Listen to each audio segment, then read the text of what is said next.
breathed out by you.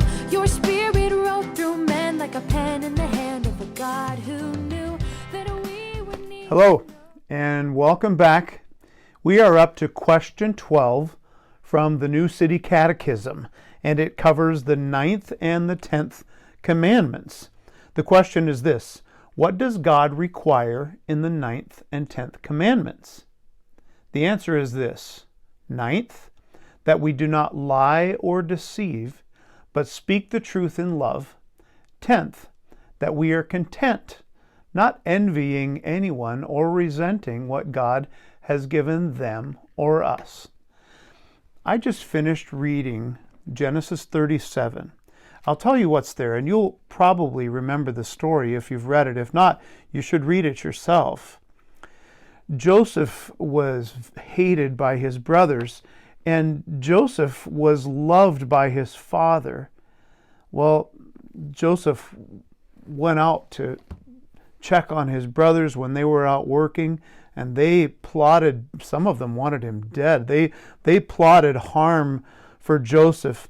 And when you get to the end of chapter 37, Joseph had been thrown in a pit, had apparently begged for his life, and was sold to be a slave. He was trafficked down to Egypt. And then his brothers lied. They told their father that they just found his jacket and they'd put some animal blood on it. So Genesis 37 ends in a very sad way. And I don't know about you, but I don't like that.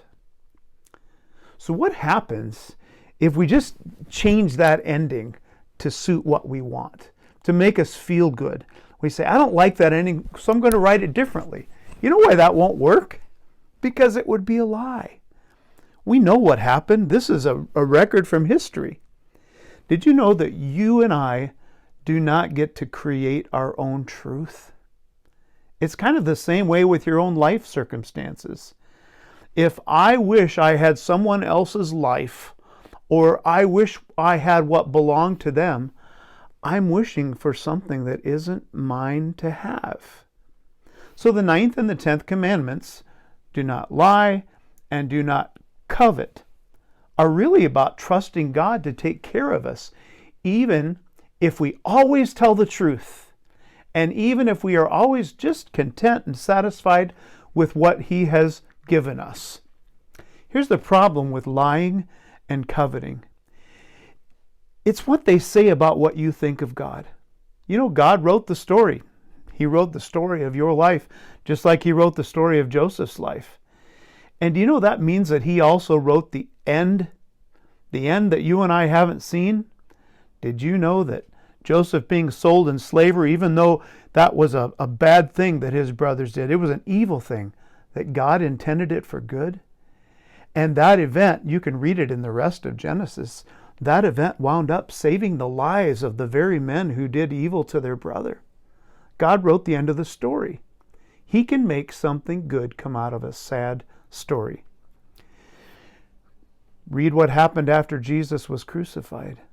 God always has a plan, and when we lie and when we want something that isn't there, it really is living a lie to think things would be better if all the world were just bent to what I want, the things that I want, or maybe even the protection I want for being found out for what I am.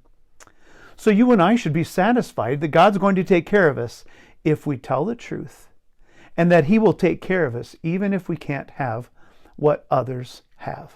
So let's review that question 12. What does God require in the 9th and 10th commandments? 9th, that we do not lie or deceive, but speak the truth in love. 10th, that we are content, not envying anyone or resenting what God has given them or us. He wrote the story of your life. He'll write the end of the story. You can trust Him to give you what is very best for you and what's very best for His glory. From Genesis to Revelation, there's one